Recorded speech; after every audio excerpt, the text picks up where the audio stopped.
আমি কি বলে দিব সেটা? আমি বলতে পারি একটা এগ্রিমেন্ট, একটা চুক্তির ভিত্তিতে।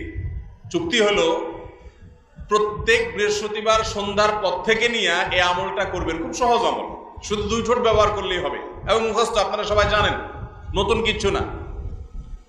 করবেন তো ইনশাআল্লাহ? ভাইরা আমার, আমলের অভ্যাস গড়ে তুলতে হয়, সারা জীবন একভাবে চলতে হয় না। আলাম ইয়ানিল লিল্লাযিনা আমানু আন তাখশা কুলুবুহুম লিযিকরিল্লাহ।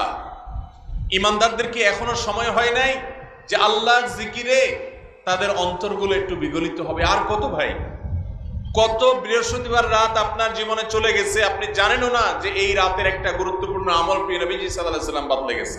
আপনি জানেন আমলটা, আপনারা এখানে যতজন আছেন সবাই জানেন, জানেন না এমন একজনও নেই, সবাই জানেন আমলটা এরকম একটা আমল, কিন্তু